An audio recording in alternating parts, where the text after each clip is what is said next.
ओम ओम शांति। एक अव्यक्त मुरली हम रिवाइज कर रहे हैं। आज है 1982 की 21वीं अव्यक्त मुरली, जो बाबा ने 29 मार्च 1982 को चलाई। आज की मुरली का विषय है सच्चे वैष्णव अर्थात सदा गुण ग्राहक। वैष्णव अर्थात सदा गुण ग्राहक, गुणों को ग्रहण करने वाले। वैष्णव हमने देखा था किसे कहते हैं वैष्णव, कौन बताएगा? वैष्णव किसे कहते हैं?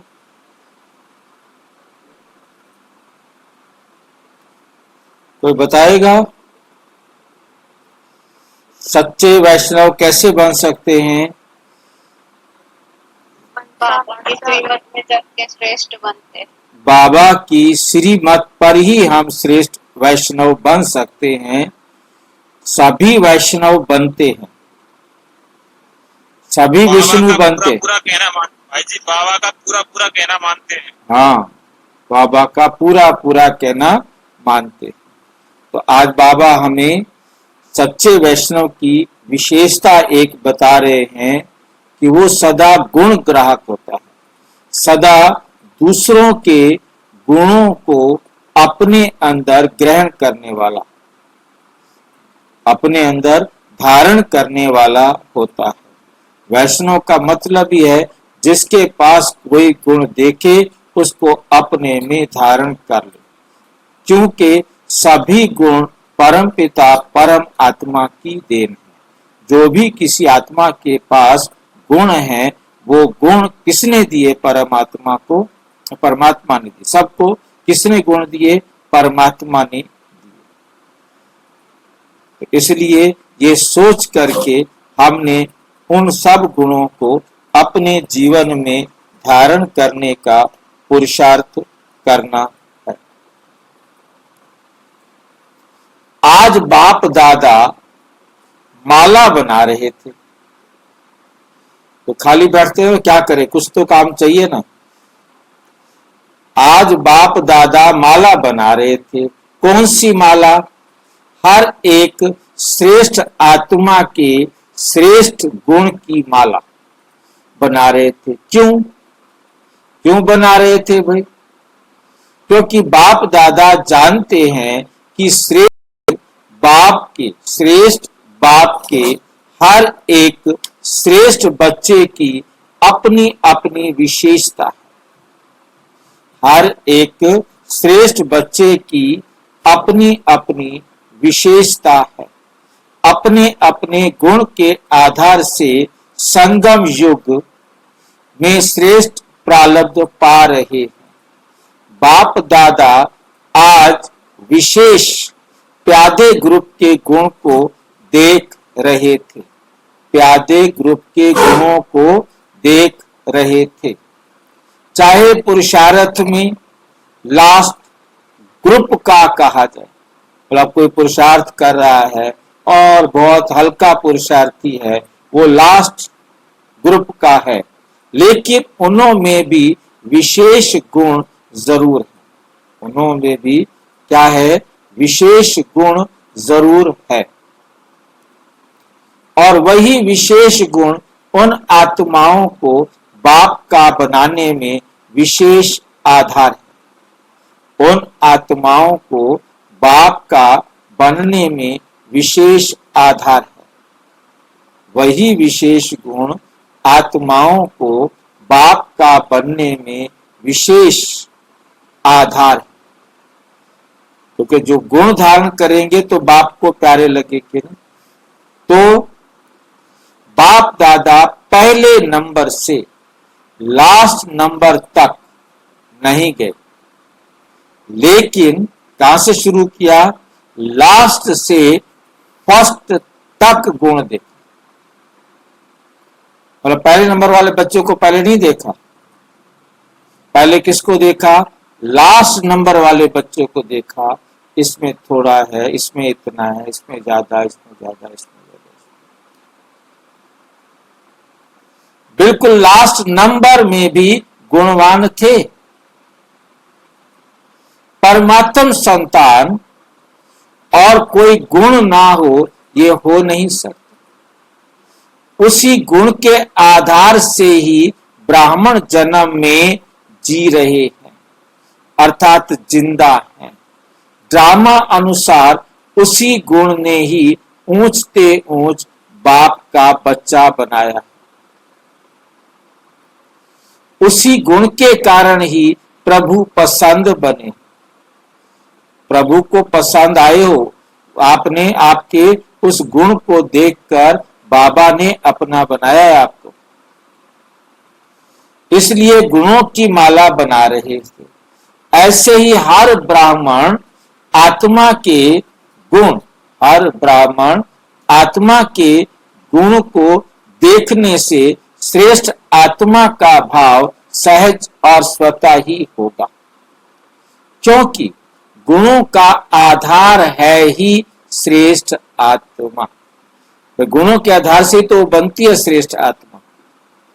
कई आत्माएं गुण को जानते हुए भी जन्म जन्म की गंदगी को देखने के अभ्यासी होने के कारण, गुण है उनके अंदर, परंतु उनकी आदत है अनेक जन्मों से गंदगी देखने,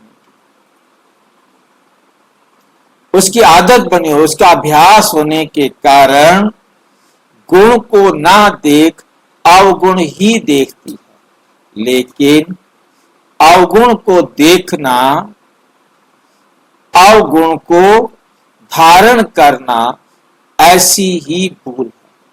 मतलब अवगुण को देखा तो अवगुण आपके जीवन में धारण हो जाता है। इसलिए किसी में भी अवगुण को देखना नहीं।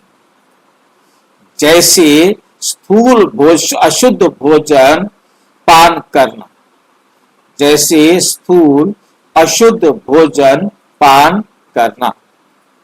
स्थूल भोजन में अगर कोई अशुद्ध भोजन स्वीकार करता है तो भूल महसूस करते हो ना, गलती हो गई, मैंने प्याज वाला खाना खा लिया।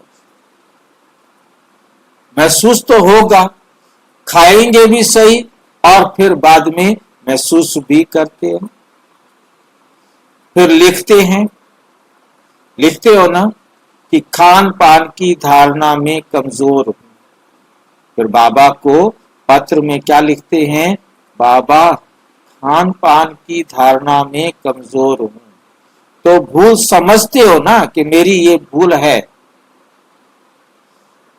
ऐसे अगर किसी का अवगुण अथवा कमजोरी स्वयं में धारण करते हो तो, स्वयं में धारण करते हो तो समझो अशुद्ध भोजन खाने वाले हो, वैष्णव नहीं।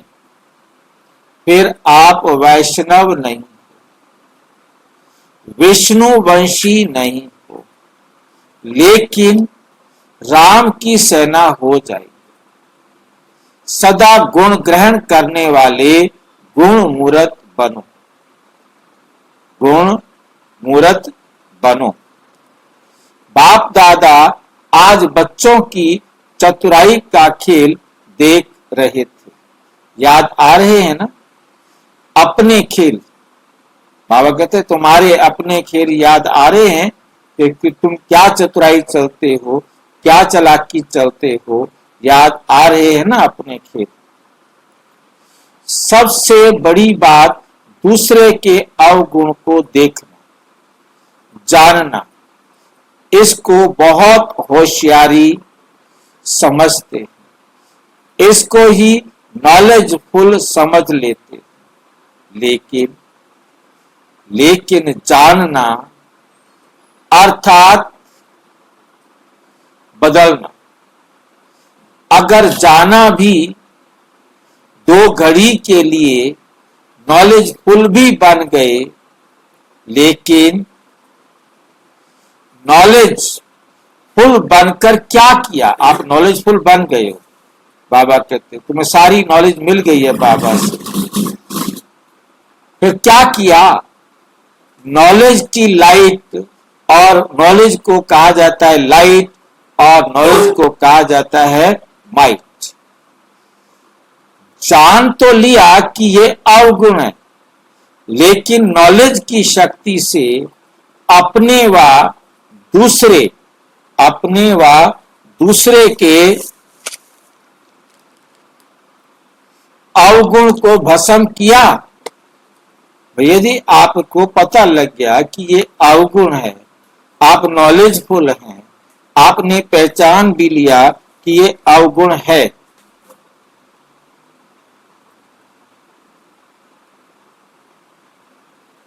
तो क्या आपने अवगुण को भस्म किया?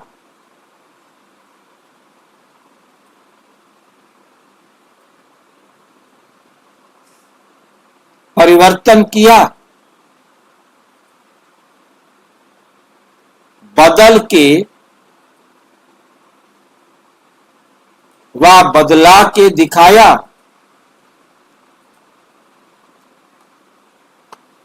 व बदला लिया? बदल के दिखाया कि बदला लिया? ये समझ में आ रहा है?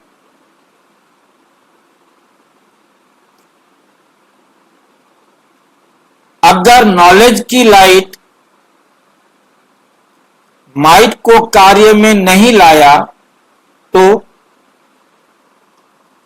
क्या उसको जानना कहेंगे? आपको नॉलेज है, परंतु उसको प्रयोग नहीं किया। आपके पास बंदूक है, परंतु जब दुश्मन आया उसको मारा नहीं, उसको क्या कहेंगे? नॉलेजफुल कहेंगे? सिवाय नॉलेज के लाइट माइट को यूज करने के वे जानना ऐसे है जैसे द्वापर युगी शास्त्रवादियों को शास्त्रों की नॉलेज है। ऐसे जानने वाले से अवगुण को ना जानने वाले बहुत अच्छे। जो अवगुण को नहीं जानते ना, वो सबसे अच्छे बच्चे। ब्राह्मण परिवार में आपस में ऐसी आत्माओं को हंसी में बुद्धू समझ लेते। किनको बुद्धू समझ लेते हैं?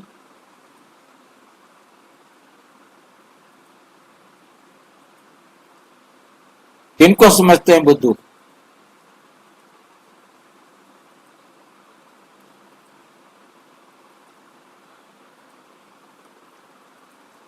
ऐसे जानने वाले से अवगुणों को ना जानने वाले बहुत अच्छे हैं। ब्राह्मण परिवार में आपस में ऐसी आत्माओं को हंसी में बुद्धू समझ लेते हैं।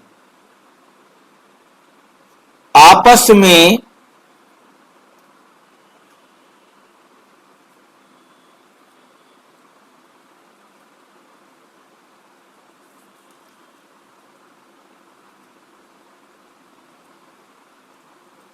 लेकिन इस बात में बुद्धू बनना अच्छा है। ना अवगुण देखेंगे, ना धारण करेंगे, ना वाणी द्वारा वर्णन कर सकेंगे, पर चिंतन करने की लिस्ट में आ जाएंगे। जो ज्ञान होते हुए, नॉलेज होते हुए, नॉलेजफुल होते हुए अवगुण को देख रहे हैं वो किस में चले जाएंगे? पर चिंतन करने की लिस्ट में आएंगे। अवगुण तो किचड़ा है ना, अगर देखते भी हो तो मास्टर ज्ञान सूर्य बन किचड़े को जलाने की शक्ति है, तो शुभ चिंतक बनो। बुद्धि में जरा भी किचड़ा होगा तो शुद्ध बाप की याद टिक नहीं सकेगी, प्राप्ति कर नहीं सकेंगे। गंदगी को धारण करने की एक बार आदत डाल दी तो बरोबर बुद्धि गंदगी की तरफ ना चाहते भी जाती रहेगी। यदि आपने अपनी आदत बना ली है गंदगी देखने की, नॉलेजफुल होकर के गंदगी देखने की आदत डाल ली है, फिर वह आदत आपकी बनी रहेगी। बार बार उस गंद को देखने की आदत जाती रहेगी, तो रिजल्ट क्या निकलेगी? वो नेचुरल आपका गंदा संस्कार बन जाएगा। फिर उन संस्कारों को परिवर्तन करने में मेहनत और समय लग जाता है। दूसरे का अवगुण वर्णन करना अर्थात स्वयं भी पर चिंतन के अवगुण के वशीभूत होना। लेकिन ये समझते नहीं हो, दूसरे की कमजोरी वर्णन करना अपने सामने की शक्ति की कमजोरी जाहिर करना है। किसी भी आत्मा को सदा गुण मूर्त से देखो। अगर किसकी कोई कमजोरी है भी, मर्यादा के विपरीत कार्य है भी, तो बाप दादा की निमित्त बनाई हुई सुप्रीम कोर्ट में लाओ।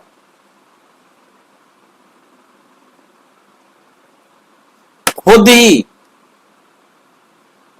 वकील और जज नहीं बनो, तुम उसके ना तो वकील बनो ना उसके जज बनो। बस आपका काम है उस बात को सुप्रीम कोर्ट में सुप्रीम बाप के पास दे देना।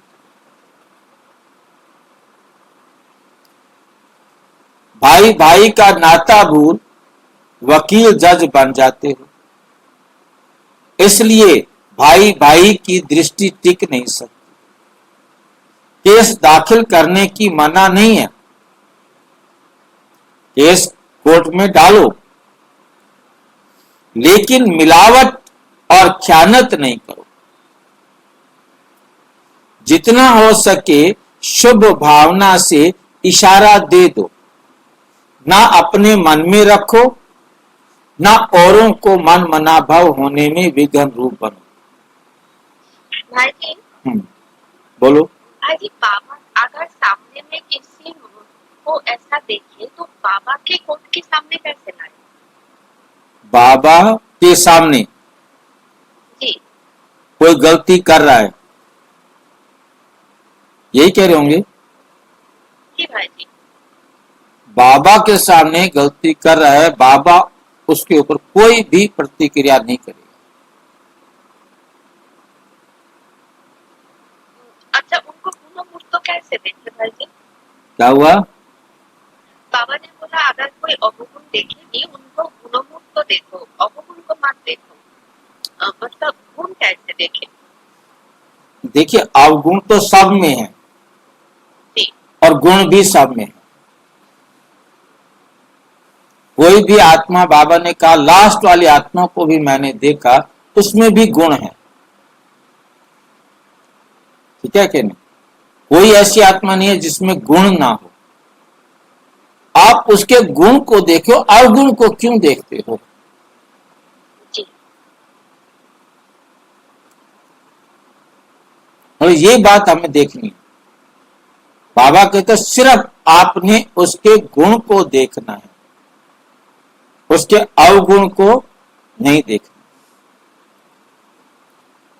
ब्रह्मा बाबा ने हर एक आत्मा को जो काम दिया उसको देखा कि इसमें ये विशेषता है, उसको वही काम करने के लिए दिया।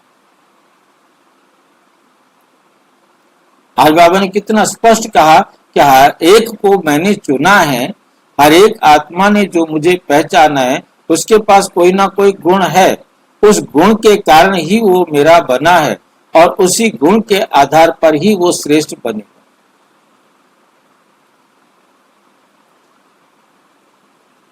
अब वो अपने गुण को छोड़ करके दूसरों के अवगुण देख रहा है, तो वो अवगुण उसके जीवन का हिस्सा बन जाएंगे। अब जब उसके जीवन में अवगुण आ गया तो वो फिर गलत करेगा ना, दुख देने वाला काम करेगा।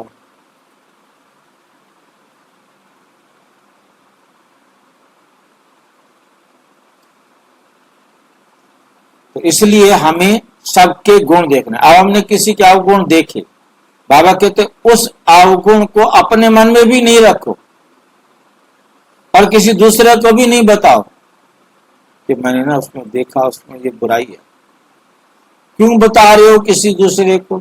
अब आपने उसको उसका अवगुण बता दिया, अब वो अपने आप को बैठकर मन मना भाव नहीं कर सकेगा, वो भी पर चिंतन करना शुरू कर देगा। आपने अपना तो बेड़ा गर्क किया सो किया, वो बात दूसरे को बता करके उसका भी बेड़ा गर्क कर दिया, उसके भी संकल्प चला दिया।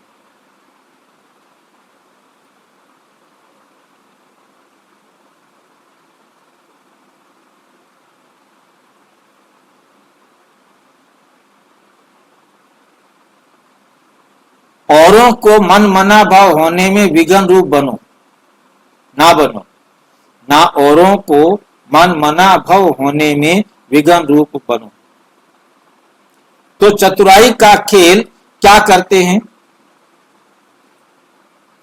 जिस बात का सामना चाहिए, जिस बात को समाना चाहिए उसको फैलाते हैं, और जिस बात को फैलाना चाहिए उसको समा देते हैं।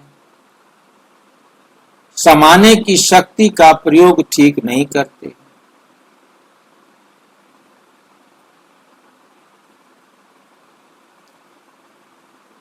ये तो सब में है, बाबा कहते ये तो सब में है। तो स्वयं को अशुद्धि से दूर रखो। मनसा में चाहे वाणी में,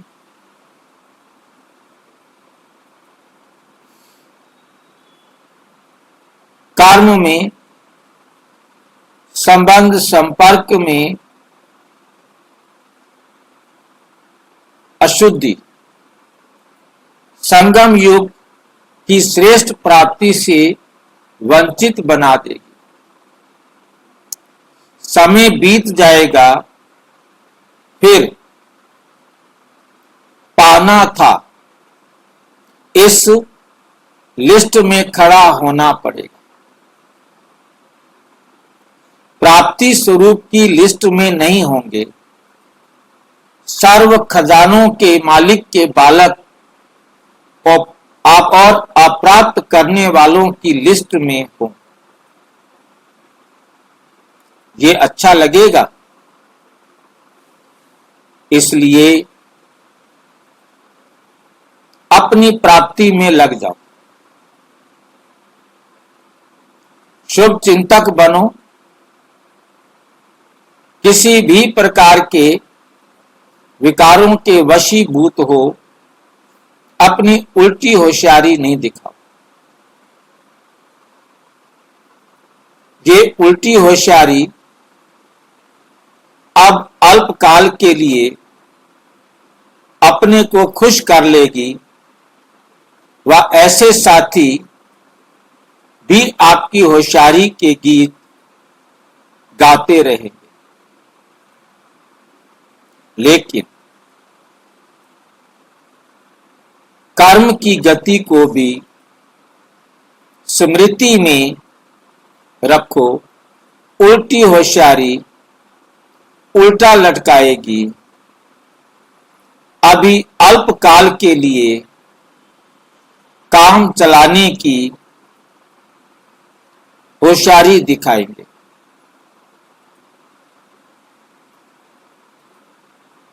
इतना ही चलाने की बजाय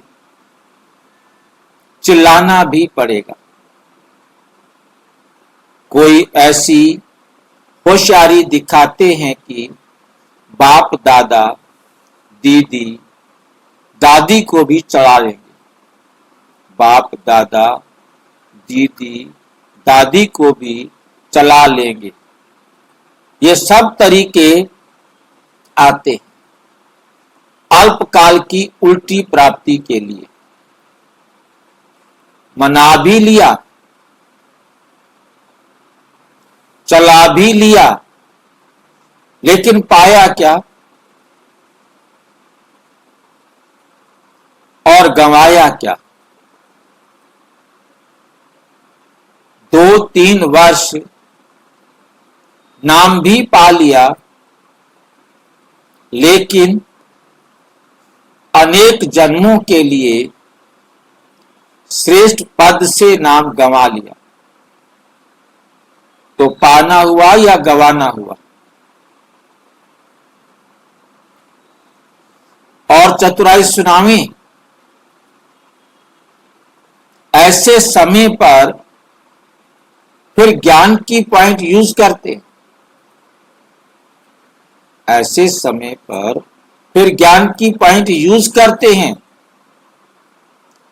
कि अभी प्रत्यक्ष फल तो पालो, भविष्य में देखा जाएगा। लेकिन प्रत्यक्ष फल अति इंद्रिय सुख सदा का है, अल्पकाल का नहीं।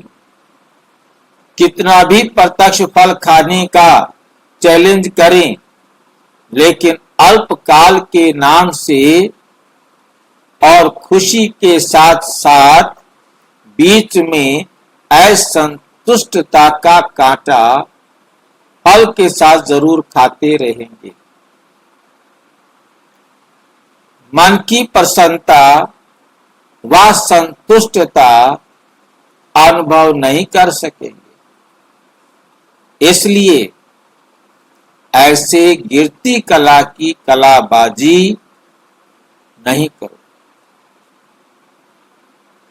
बाप दादा को ऐसी आत्माओं पर तरस होता है।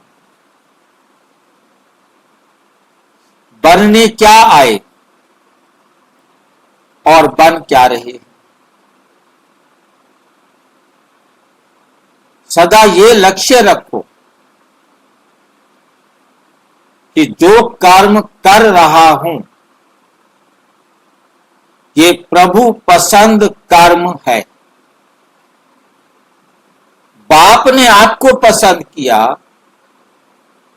तो बच्चों का काम है हर कर्म बाप पसंद। हर कर्म कैसा होना चाहिए? बाप पसंद।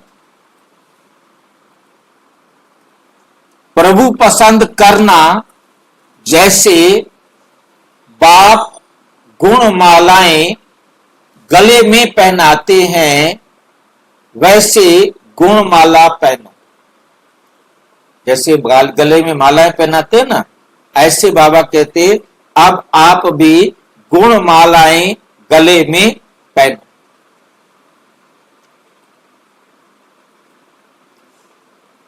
बाप गुणमालाएं गले में पहनाते हैं, वैसे गुणमाला पहनो। कंकड़ों की माला नहीं पहनो, रत्नों की पहनो। ज्ञान रत्नों की माला पहनो, कंकड़ों की नहीं। अच्छा, ऐसे सदा गुण मूरत, सदा प्रभु पसंद, सदा सच्चे वैष्णव विष्णु के राज्य अधिकारी सदा शुभ भावना द्वारा भाई भाई की दृष्टि में सहज स्थित होने वाले सदा गुण ग्राहक दृष्टि वाले, ऐसे सदा बाप के समान बनने वाले समीप रत्नों को बाप दादा का याद, प्यार और नमस्ते। हम बच्चों की भी बाप दादा को नमस्ते नमस्ते नमस्ते। पार्टी के साथ ऊंचे ते ऊंचे बाप के बच्चे मिट्टी में खेलने की बजाय अतीन्द्रिय सुख के झूले में झूलो। सदा अपने को सर्व प्राप्ति स्वरूप अनुभव करते हो। प्राप्ति स्वरूप अर्थात अति इंद्रिय सुख के झूले में झूलने वाले। सदा एक बाप दूसरा ना कोई, ऐसे साथ का अनुभव करेंगे। जब बाप सर्व संबंधों से अपना बन गया तो सदा बाप का साथ चाहिए ना। कितनी भी बड़ी परिस्थिति हो, पहाड़ हो, बड़ी परिस्थिति हो, पहाड़ हो, लेकिन आप बाप के साथ ऊपर उड़ते रहो तो कभी भी रुकेंगे नहीं। जैसे प्लेन को पहाड़ नहीं रोक सकते, पहाड़ पर चढ़ने वालों को बहुत मेहनत करनी पड़ती है, लेकिन उड़ने वाले उसे सहज ही पार कर लेते हैं। ऐसे कैसी भी बड़ी परिस्थिति हो, बाप के साथ उड़ते रहो तो सेकंड में पार हो जाएगी। कभी भी झूले से नीचे नहीं आओ, नहीं तो मैले हो जाएंगे।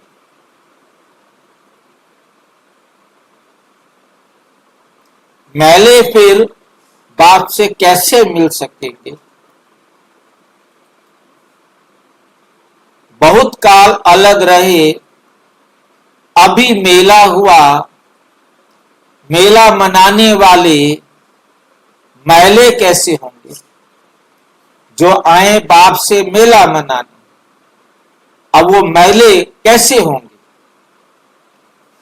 मैले होंगे तो बाप से मिलन कैसे होगा? बाप दादा हर एक बच्चे को कुल का दीपक, नंबर 1 बच्चा देखना चाहते हैं। अगर बार बार मैले होंगे तो स्वच्छ होने में कितना टाइम वेस्ट होगा। बार बार मैले हुए, बार बार धोवो, बार बार मैले हो जाओ, बार बार धोवो, तो कितना टाइम वेस्ट होगा। इसलिए सदा मेले में रहो। मिट्टी में पांव क्यों रखते हो? इतना श्रेष्ठ बाप के बच्चे और मैले, तो कौन मानेगा कि ये उस ऊंचे बाप के बच्चे हैं? इसलिए बीती सो बीती, जो दूसरा सेकंड बीता वो समाप्त। कोई भी प्रकार की उलझन में नहीं आओ, कोई भी प्रकार की उलझन में नहीं आओ। स्वयं चिंतन करो, पर चिंतन ना सुनो और ना करो। यही मेला करता है। अभी से क्वेश्चन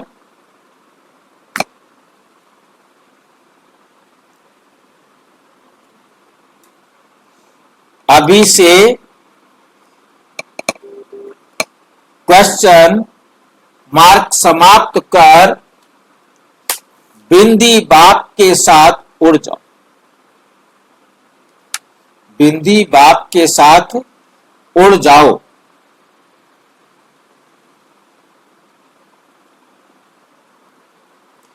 अच्छा, ओम शांति। और विस्तार से जानने के लिए विश्व में 140 देशों में प्रजापिता ब्रह्मा कुमारी ईश्वरीय विश्वविद्यालय के किसी भी सेवा केंद्र पर संपर्क करें। और यदि कोई प्रश्न है तो 9213106986 पर केवल टेलीग्राम करें। 9650692270 पर केवल व्हाट्सएप करें, फोन नहीं। ओम शांति।